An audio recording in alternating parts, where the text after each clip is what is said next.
Swayam Prabha. Digital India. Educated India.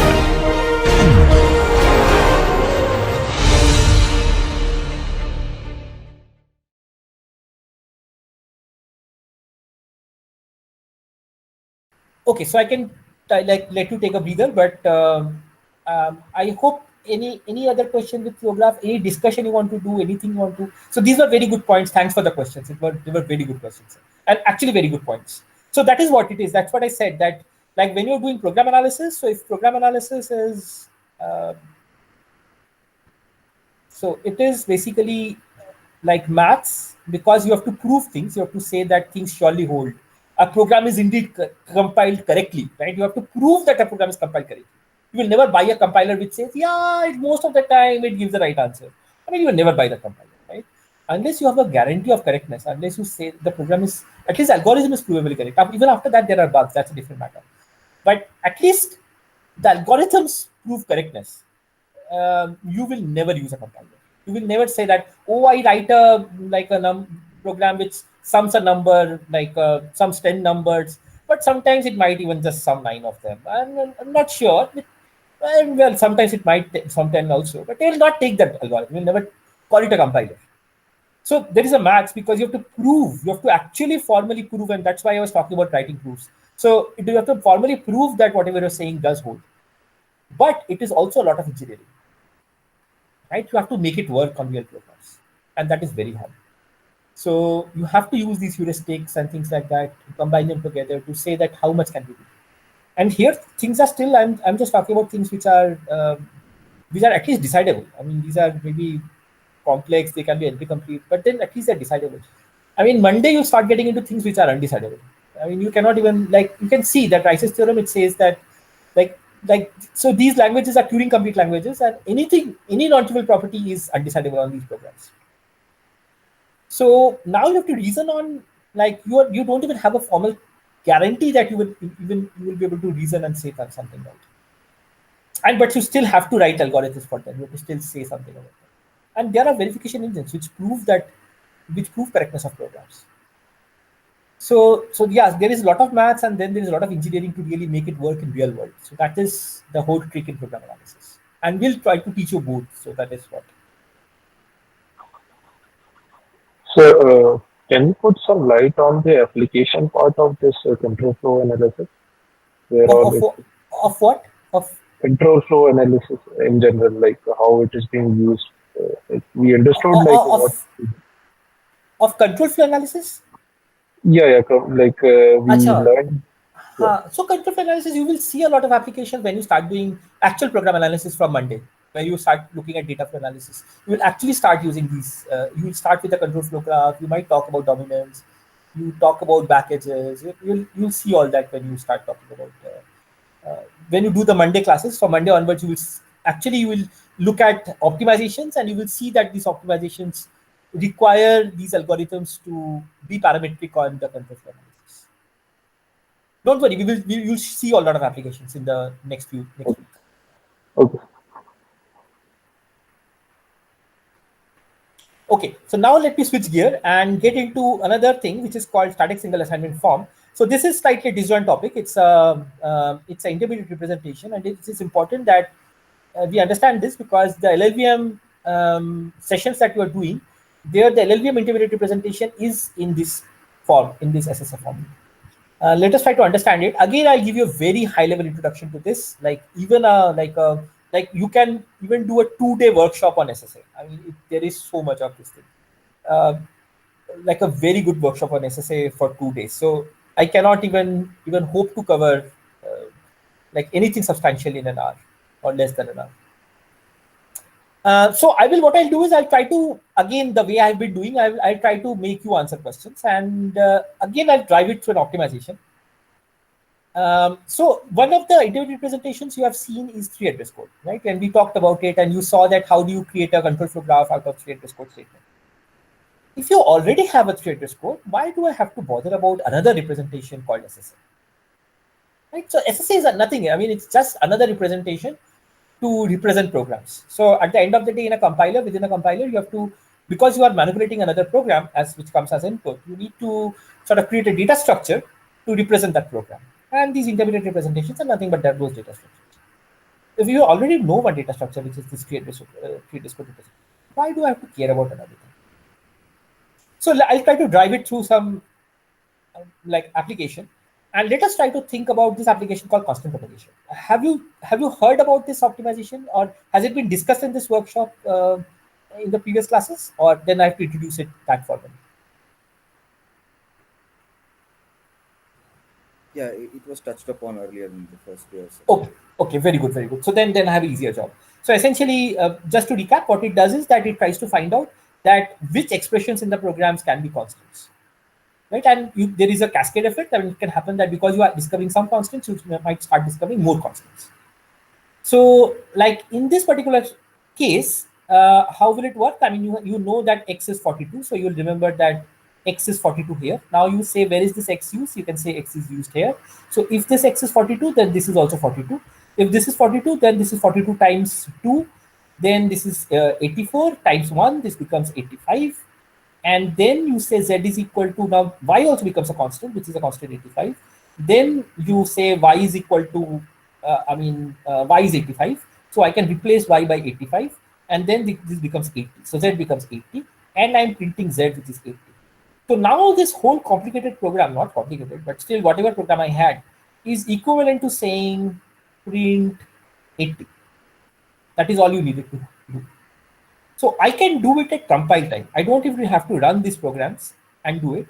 I can, while compiling, I can compile this whole code into a code that just prints it.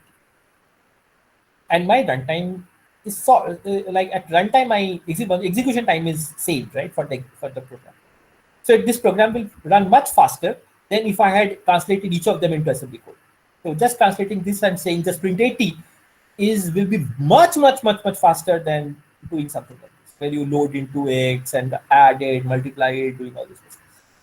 So that is the purpose of constant propagation. Like, just try to propagate constants, do as much simplification as possible during compile time, so that runtime the code is as simple as possible. Now here things were easy because you did not have any like explicit control flow. I mean, these were just fall through statements. But let us try to look at this particular control flow graph. Let us say I have this particular control flow graph.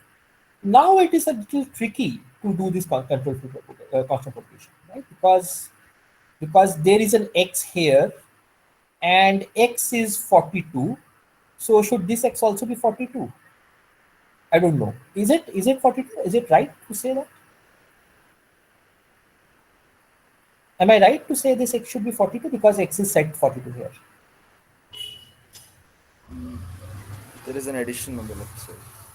Okay, there is addition, but I can add that up and fold it, right? Can I do that? It's based on the input. Oh, it's based on the input, so I cannot fold it also, right? So then this value is not 42, and that requires me to look at so many statements, right? It has to look at this 42. Okay, this was 42 years, but then where does it go? It goes into Z, but then it goes here also where X is added, and then that value comes in here, and I cannot fold this particular value. This is coming from an input, so it's pretty complicated analysis. It's not so easy to analyze. Why is it complicated? The reason it is complicated is that why could I not have done something like this? Here it was very simple, right? I just kept a map and I said that X is 42, done. And wherever there is X, I replace the 42. Then I say, okay, Y is 85. Then I just go and replace wherever Y is there, replace the 42. Whatever, 85, right? So why could I not have done this? Why am I not able to do this? Why I'm not able to do this? Because the value of X is changing at different places in the program. Out here, the value of X was defined to be 42, but some other place, the value of X is defined to be X plus 1. And more importantly, this X and this X are not even the same. They're not even the same X's. So it's sort of very tricky to analyze this. It is not so easy to analyze this. So one idea is to assign a label or a number or rename each of these variable uses, right? So there was a x1 here and there was a x here. So I call the first x as an x1 and the second x as an x2. That does not change anything in the program, right? What is the problem? I could have done that.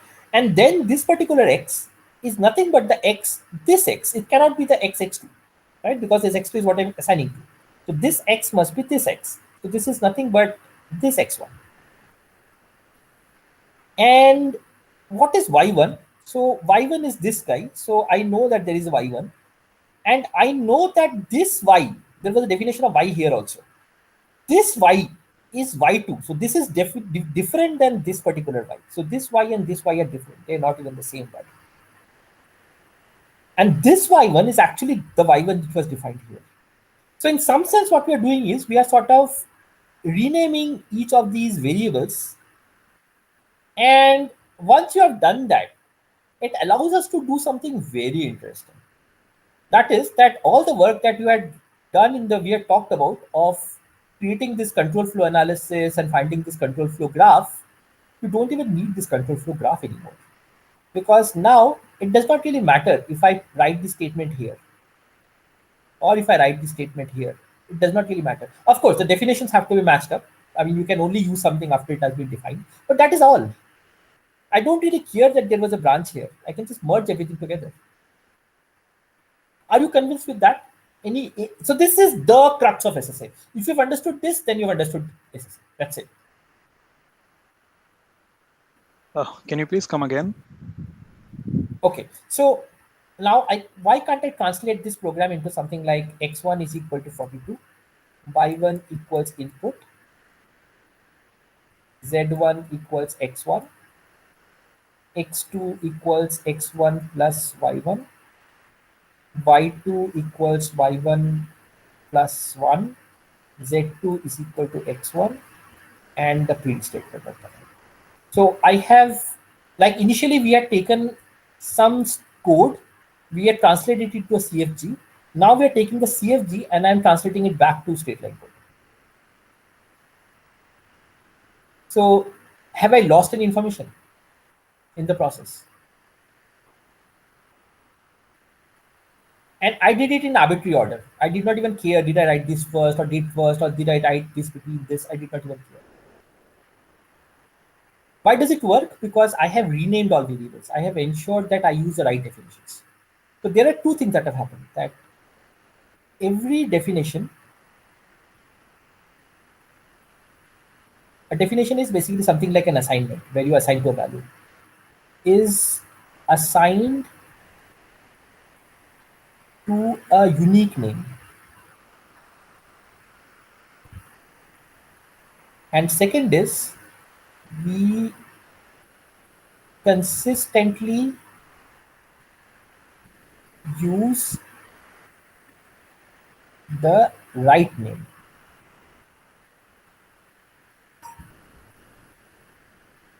Do you understand what I'm trying to say? So what I've done is that every time I was defining to X, I was like, there was a definition here and there was a definition here. These two definitions are assigning different things. And that is why whatever is X here, I cannot say it is the same X here. And that was creating a problem. So what I said is that let it not happen. Let it just rename it. Let it just create different names. Let us say this is nothing but x1 equals 42. And let us just say this is x2 equals x plus y, but then I have to use the consistent name. So now this became x1. So I must say that this is x1. And this is y1. So I must say this is y1. So I've just assigned consistent names. So I have just, for every definition, I have ensured that I assign a different variable name to it. And every use, I have ensured that you use the right value. Whatever is the right assignment, the name of the right assignment or the name of the right definition, you use that name. Use the right name. That is all we have done. And once we have done this, then even if I mix up everything, it does not really matter. You see what I'm saying? Like if you have x equals 1 and x equals x plus 1 and y equals x, this statement is not the same. This program is not the same as the program, right?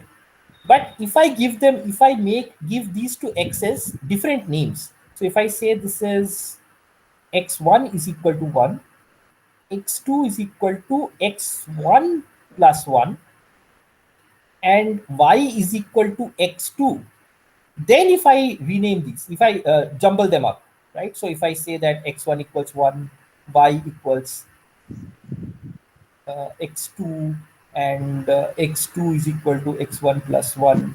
Like, of course, I have to match up the right definitions, otherwise things will not work out. But you can see that if I use the right names at the right places, so you see that this will still work out. This does not change the semantics of the program. So there is a problem with the ordering, actually. That's the only issue. But I can fix it by saying that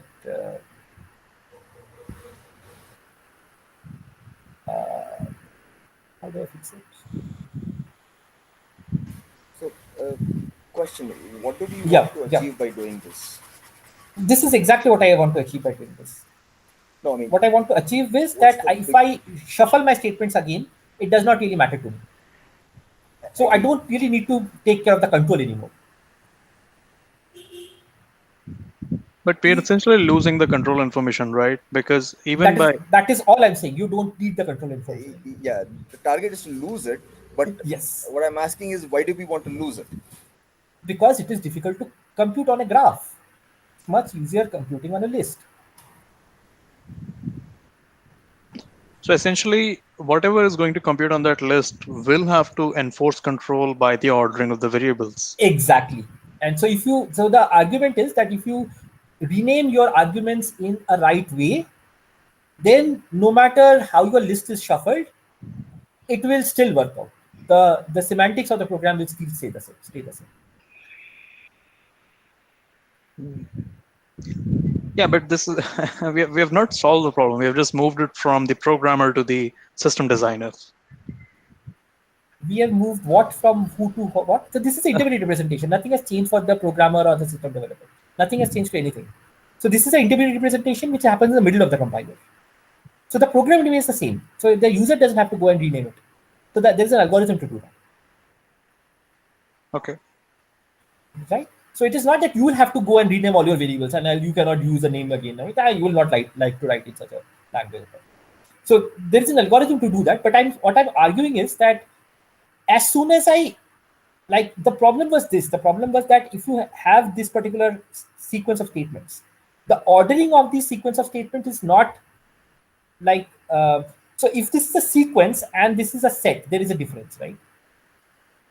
So if I say that if I reorder these instructions and if I execute them, they will mean a different thing altogether. So the control flow does matter here. Okay, let me try to take another example. Maybe that will illustrate. Just one question now. Once we reorder it, I mean, yeah, we have got a good sequence in which we have got we have increased the memory variables and all that. Now,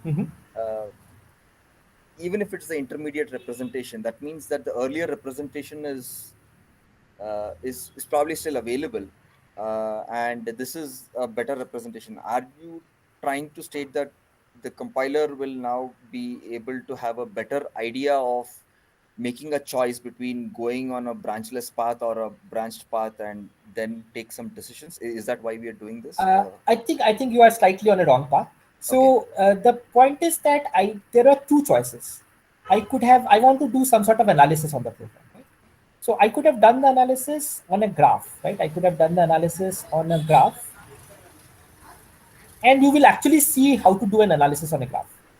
You will actually, Professor Ketkar on Monday will actually talk about graph analysis. Okay. And he'll actually show you that if you are given a control flow graph, how can you do an analysis? How can you do an analysis and like constant propagation, like for example, constant propagation. How can you do constant propagation on this graph and find something out?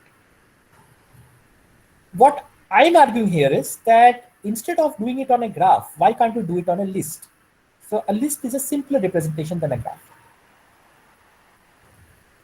So it says that what happens within the compiler is that, like from the program, you initially construct a graph, which is this control flow graph and the tree address code, whatever you have. Got it. So this is, you have the CFG plus the 3AC, you have that then. But now I do this SSA business and we construct a better representation, which is called the SSA representation, which you can actually think of it almost as a list. I mean, it's slightly more than a list because there are edges going from here to here. Probably I'll not even talk about them so much. You'll see them when you look at the LLVM code. But I almost give you a list. Yeah. And Now now it I'm makes saying sense. that, yeah, so now I have a choice. I mean, you can do it both ways. There is no loss of information. That is all I'm saying. So Yes. from moving from the graph to the list, there is no loss of information. And you could have decided to do this analysis on this graph. So there is also analysis possible. You can do this analysis here and you can get some results. Got it. But you can also do an analysis on this list and you can get some results. Yeah. And these are what are called sparse analysis. And generally, the algorithms on the list turns out to be much more like fast and Faster. efficient. Yeah. Yes. That makes sense. Yes. So that is all that there is. So it is not that you cannot do it. I mean, the information is actually the same. There is no loss of information anywhere, or any gain of information for that matter. But it's a different way of representing that information. That's all. That makes the underlying algorithms faster. That's the only thing. Agreed. Agreed. Yeah, I got the point. Yeah. Okay, great. So this is what this SSA does. So so now there is so all we do to do that is basically every definition we give a different name so that I can now put it in a list such that reshuffling of that list does not really matter because now the names are bound. So now if I put this before this or this before this does not really matter anymore. Now the point is that right now the problem is that now if you see this particular branch, like there is a branch coming here, there is a branch coming here. Now I have to give a name to, like for example, I have to give a name to Z. I don't know where the Z came from, so I'm sorry about this. It's the same problem with Z also. So okay, so now if you look at X and Z, I do not know which is the right version to use because along this edge I am getting I'm getting X2. So I think I should be printing X2 here, whatever is X2. But along this edge, X is not changed. There is no definition of X. X was 42, and that 42 came here, and that 42 came here. And then if I come along this path, then I should be printing X1. So then I don't know what I should do. Which one should I print? Should I print X2 or should I print X1? What should I put here? So should I put X1 or should I put X2? I don't know. Now to solve this dilemma, what people do is they introduce a new type of a node, what is called a phi node.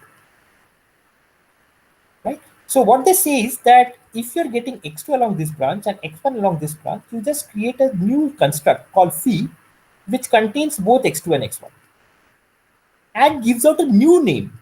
This is a new name, which is X3. And now you can use X3 in your program, in your use, wherever you're using it.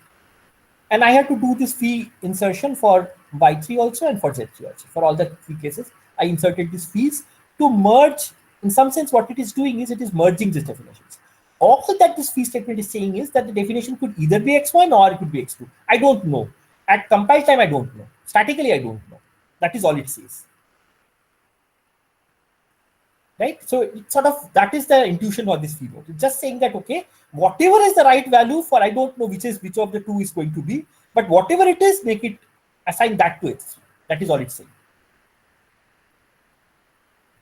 Right? What it gives us is it gives us a new name that I can now use instead of because earlier we had this dilemma as to whether to use X2 or X1, but now I know that I can use X3 here. Are you good with this idea of phi? So I insert a phi for every variable.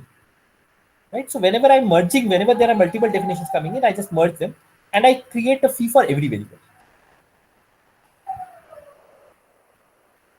So is everything good till now? Any questions conceptually?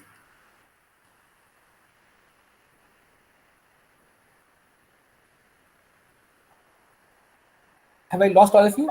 Guys, please. Is there any way we could run this in an example or something? The idea of phi is very. No, this is an example. So this is very much an example. So it is not running. Understand that the code is not running. So this is compiling. It is not running. It's not a code that is running. This is a code that is compiling, right? And when you're compiling the code, you have to talk about all possible executions.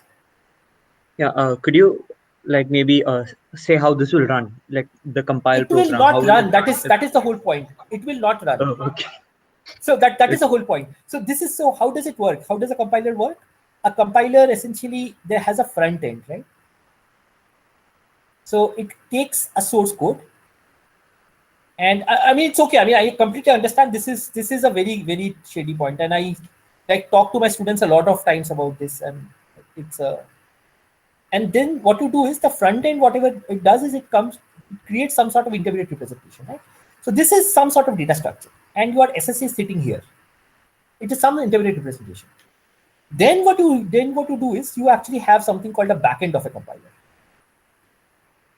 What the backend does is it actually compiles this representation into a target output file.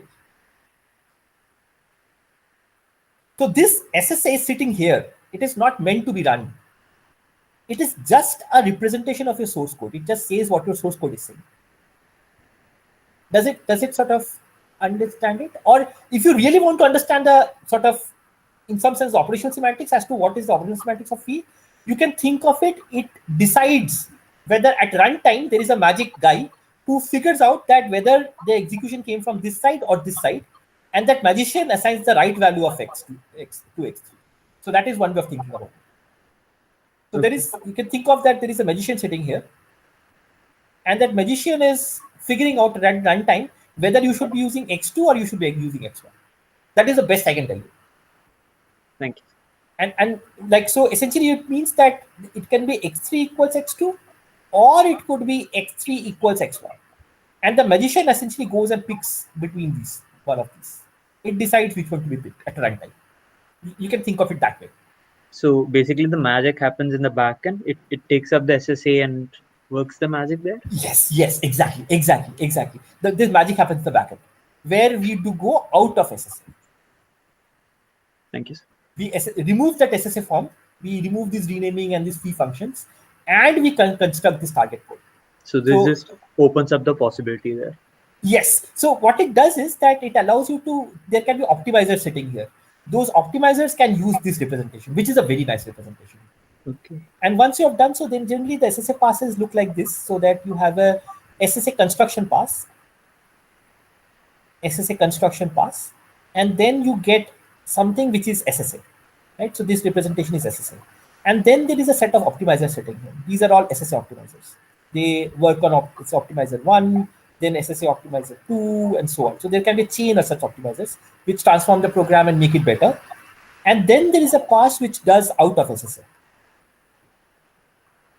So you can think that it again gives you 3 address code back. So this takes 3 address code and CFG and gives you an SSA. You can think it again gives you the CFG and the 3 address code back. But this 3 address code and this 3 address code are different, right? Because this is the original 3 address code, and this is the 3 address code after doing all these optimizations. Yeah. Right? But what we gained is that when we were running these optimizations, we could do it on this SSA form, on this faster form, on this more efficient representation. I had a question. So doesn't this conversion from like CFG to SSA and then back to CFG cause any overhead? Yeah, of course, compilation is all about overhead, right? Every time you run a compiler, you are actually having overhead. So, but what did you not want to do? You did not want to write code in assembly language, right? If you write code in assembly language, there is no overhead. There is no compilation overhead.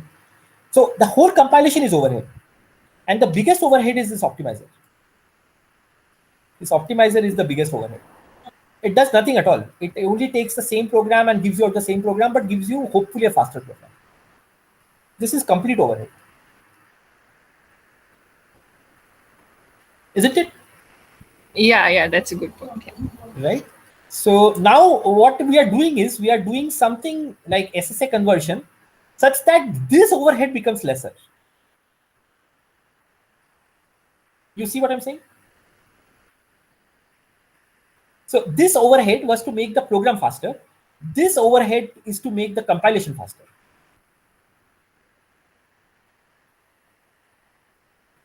That's a very good point. So I mean, I can keep on talking about it forever. So, but you see what I'm trying to say, right? Yes, understood. Thank you. Okay, sure. So okay, so now now you see what is going on. So there is a phi function where there is only one argument. So along this direction also you are getting y1. Along this direction also you are getting only y1. So the question is that why do you want to have only y1? So this fee is not even required. This particular fee statement is not even required. So you can actually remove some of the fee statements. That is what it says. And doing so, that is one thing you can do. The other thing you can do is that now, because I have names, I really do not have to follow the edges. I do not have to worry about the edges, because I know if it is x1 is 42, then no matter where I use x1, it will always be 42. Because if the value of x1 had changed, it would have been a different name altogether. I would have renamed it. It would have been x2, x3, x4, x5, x6. It could not have been x1, x7, x8, whatever. It cannot be x1. So, so now I can simply remember that the value of x1 is 42. That's it. I just remember it. And wherever I just go through the program, I don't follow the control flow graph.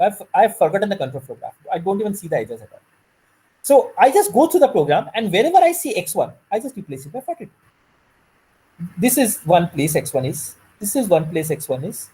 This is one place x1 is. At all these places, I just replace 42. I don't have to worry about it at all. I like see that this particular thing did not get replaced, or this particular thing did not get replaced, right? So this got replaced to 42.